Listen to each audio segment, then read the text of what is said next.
शीर्षक आखिरी दीपक। नोट, यह एक विस्तृत मौलिक लगभग 5000 शब्दों की कहानी है। Hindi story 5000 words. हिंदी कहानी लगभग 5000 शब्द। शीर्षक आखिरी दीपक। नोट, यह एक विस्तृत मौलिक लगभग 5000 शब्दों की कहानी है। भाग 1। गांव की वह संध्या। धूप ढलने लगी थी और पीपल के पत्तों पर सुनहरा रंग और गहरा होता जा रहा था। गांव देवगांव अपनी सामान्य गति से चल रहा था। न किसानों की रफ्तार कभी तेज होती थी, न बैलों की चाल।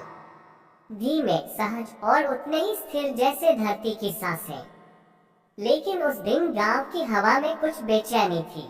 लोगों की फुसफुसाहटों में डर की आहट थी और बच्चों की आंखों में जिज्ञासा। कारण था गांव के बाहर खंडहर हो चुका पुराना हवेली महल, जिसके बारे में कहा जाता था कि वहां रात होते ही किसी अनदेखी शक्ति का वास होता है। हवेली सालों से वीरान थी। लोगों का कहना था कि वहां एक दीपक अपने आप जल उठता है, बिना तेल, बिना बाती, बिना किसी स्पर्श के।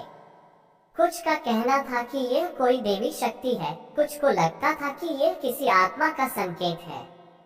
लेकिन ललित, जो शहर में पढ़कर लौटा था, इन बातों में तेल जितना भी भरोसा नहीं रखता था। वो खुद को तर्कशास्त्री मानता था। उसके लिए हवेली की कहानियां केवल अज्ञान और अंधविश्वास का नतीजा थी। उस शाम गांव के चबूतरे पर बैठे सभी बुजुर्ग फिर हवेली की ही चर्चा कर रहे थे। तभी ललित ने कहा, मैं आज रात जाकर देखूंगा उस हवेली को। देखते हैं कि ये दीपक खुद जलता है या कोई और चाल चल रहा है। बुजुर्ग हारून चाचा ने उसे फटकारा, बेटा, बात हिम्मत की नहीं है, ये चीजें समझ से परे हैं। कई गए, कोई वापस मुस्कुराते हुए नहीं आया।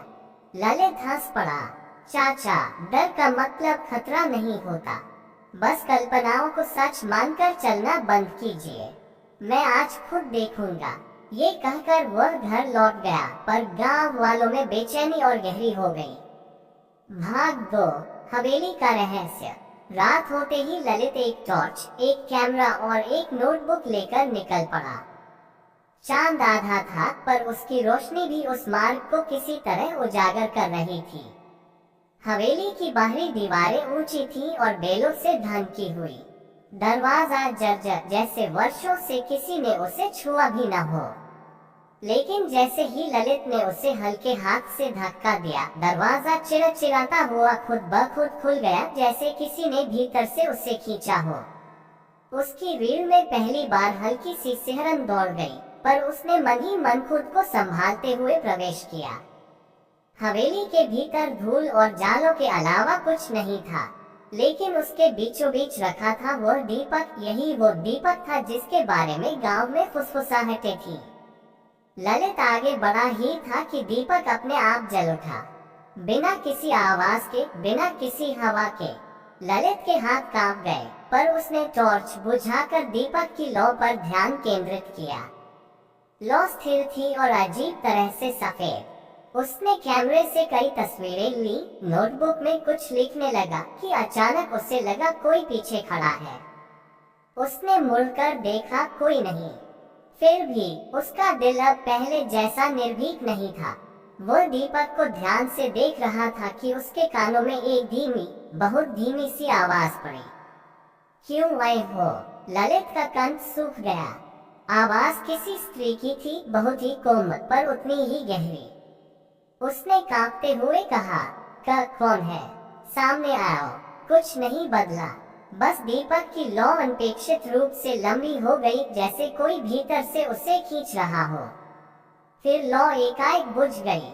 शून्य, अंधेरा। ललित घबराकर बाहर भागा। गांव पहुंचकर उसने सीधा अपने कमरे का दरवाजा बंद किया। रात भर सो नहीं पाया। भाग 3। पुरानी कथा। अगली सुबह गांव में हलचल थी। ललित की हालत देखकर लोग समझ गए कि उसने भी कुछ अनदेखा महसूस किया है। हारून चाचा ने उसे अपने साथ बैठाकर समझाया, ये हवेली सिर्फ दीवारें नहीं है बेटा, इसके पीछे कहानी है, बहुत पुरानी कहानी।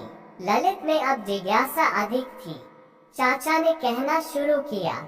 सालों पहले इस हवेली में रागिनी नाम की एक लड़की रहती थी। बेहद खूबसूरत पर उतनी ही दयालु। उसके पिता गांव के तीसरे बड़े जमींदार थे। रागिनी को दीपक जलाने का बड़ा शौक था। वह कहती थी कि हर दीपक किसी की दुआ लेकर जलता है। लेकिन एक रात गांव पर डाकुओं ने हमला किया। हवेली को आग लगा दी गई। लोग भाग गए, पर रागिनी वहीं फंस गई। कहा जाता है कि उसने आखिरी वक्त तक अपना दीपक नहीं छोड़ा। उसे बचाने कोई नहीं आया, पर उसके जाने के बाद से वह दीपक आज तक बुझा नहीं, कभी कभी खुद जल उठता है। कहा जाता है कि रागिनी किसी को नुकसान नहीं पहुंचाती, पर किसी से भी धोखा नहीं सहती। ललित ध्यान से कथा सुन रहा था। अब उसकी जिज्ञासा डर में बदलने लगी थी।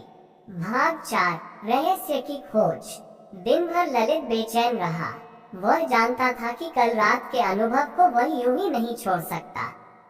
उसने तस्वीरें निकाली, पर हैरानी, उसमें दीपक दिख ही नहीं रहा था। कमरे में था, रात में था, पर तस्वीरों में गायब था। उसने सोचा क्या ये सिर्फ भ्रम था, लेकिन आवाज वह तो बिल्कुल स्पष्ट थी। फिर उसने निर्णय लिया कि वह एक बार और जाएगा, लेकिन इस बार अकेला नहीं। उसने अपनी बचपन की दोस्त रचना को बताया, जो समान रूप से पढ़ी लिखी और साहसी थी। पहले तो रचना ने मना किया, लेकिन आखिरकार वह मान गई। भाग 5, दूसरी रात। इस बार दोनों साथ चल पड़े। हवेली में प्रवेश करते ही पहला परिवर्तन उन्हें महसूस हुआ। अंदर की हवा पहले से गर्म थी, जैसे कोई ऊर्जा मौजूद हो। दीपक वहां था, इस बार बुझा हुआ, शांत। रचना ने कहा, क्या ये वही दीपक है? दिखने में तो सामान्य लगता है। ललित कुछ कह ही रहा था कि दीपक फिर जल उठा, इस बार भी अपने आप। रचना पीछे हट गई, उसकी आंखें फैल गईं। तभी वही आवाज फिर सुनाई दी, क्यों आए हो? सत्य की खोज में हो? रचना की सांसें तेज हो गईं। उसने ललित का हाथ कसकर पकड़ लिया। ललित ने कांपते हुए कहा, हम सिर्फ सच्चाई जानना चाहते हैं। क्या आप रागिनी हैं? कुछ पल तक सन्नाटा रहा। फिर दीपक की लौ कांपी और आवाज आई, सच्चाई दर्द से जन्म लेती है। क्या तुम उसे सह पाओगे? अचानक हवा तेज हुई, दरवाजे बंद हो गए। दीपक की सफेद लौ लाल हो गई। दोनों भय से जम गए। फिर हवा थम गई, लौ शांत हो गई, और उसी पल दीपक के नीचे जमीन धंस गई। वहां एक छोटी सी जगह बनी, जैसे कोई गुप्त कागज दबा हो। ललित ने कांपते हाथों से वह पुराना फटा पुराना पत्र निकाला। रचना ने पूछा, क्या लिखा है? ललित ने पढ़ना शुरू किया। भाग 6, रागिनी का पत्र। तारांकन, जिसे भी ये पत्र मिले, मेरा नाम रागिनी है। अगर ये दीपक तुम्हें यहाँ तक लाया है, तो समझो मेरी आत्मा अभी अपूर्ण है। मुझे प्रेम किया गया, पर धोखा दिया गया। मेरे अपने ही मेरी मौत के जिम्मेदार थे। डाकू आए, पर उन्हें हवेली का रास्ता मेरे चाचा ने बताया था, जायदाद पाने के लालच में। उन्होंने मुझे हवेली में ही छिप रहने को कहा था, पर वह जाल था। मैं बाहर निकल नहीं पाई। मेरी आखिरी सांसें इस दीपक की रोशनी में बीती। यही दीपक अब मेरी आवाज है। मैं किसी को नुकसान नहीं पहुंचाती, पर सच को उजागर करने वाला आज तक नहीं आया। यदि तुम आए हो, तो मेरी मुक्ति संभव है। मेरी अंतिम इच्छा है कि मेरे चाचा की सच्चाई गांव वालों को पता चले, ताकि मेरी आत्मा स्वतंत्र हो सके। ये दीपक तुम्हें राह दिखाएगा। रचना की आंखों में आंसू थे। ललित स्तब्ध था। अचानक दीपक की लौ शांत होकर नीली हो गई, जैसे किसी शांत आत्मा का संकेत। भाग 7, गांव में हलचल। अगली सुबह ललित और रचना ने सारी बात गांव वालों को बताई। पहले किसी ने विश्वास नहीं किया, लेकिन जब उन्होंने पत्र दिखाया और हवेली में हुए हादसों के वर्षों पुराने रिकॉर्ड सामने आए, तब सब सच स्पष्ट हो गया। गांव वालों ने चाचा की हरकतों पर गुस्सा जताया। उस बूढ़े को चिन्हित किया गया और उसने आंसुओं के साथ सब स्वीकार किया। मैं लालची था, मुझसे गलती हुई, पर रागिनी को मैंने कभी मरते नहीं देखा। मुझे लगा वो किसी तरह बच गई होगी। गांव वाले उसकी बात पर विश्वास नहीं कर पाए। उसकी स्वीकारोक्ति के बाद हवेली की कहानी और भी स्पष्ट हो गई। भाग 8, मुक्ति का दीपक। उस रात गांव वाले पहली बार हवेली में दीपक लेकर पहुंचे। वे सब रागिनी की आत्मा को शांति देने आए थे। ललित और रचना आगे थे। उन सब ने मिलकर वह दीपक जलाया, इस बार अपने हाथों से। वह लौ शांत, स्थिर और सुनहरी थी, पहली बार सामान्य। तभी एक हल्की सी हवा चली। हवेली में एक मीठी सी खुशबू फैली, चमेली जैसी, और दीपक की लौ एक पल के लिए नीली होकर सोने जैसी चमकने लगी। ललित ने धीमी आवाज में कहा, रागिनी, अब तुम्हें शांति मिले। और उसी पल दीपक बुझ गया, धीरे, बहुत धीरे। गांव में कहा जाता है कि वह दीपक फिर कभी नहीं जला। हवेली शांत हो गई। रागिनी की आत्मा को मुक्ति मिल गई। भाग 9, अंतिम मोड़। कुछ महीने बाद ललित और रचना दोनों ने हवेली को पुनर्निर्मित करवाया। उसे एक छोटा सा संग्रहालय बना दिया गया, जहां रागिनी की कहानी, गांव का इतिहास और वह दीपक रखा गया। लोग वहां आते, सीखते और समझते कि हर कहानी के पीछे एक सच्चाई छिपी होती है और हर आत्मा सिर्फ न्याय चाहती है, बदला नहीं। ललित और रचना अब गांव में पढ़ाई और विज्ञान को बढ़ावा देने लगे। लोग समझने लगे कि अंधविश्वास तभी डर बनता है जब हम सच्चाई से मुंह मोड़ लेते हैं।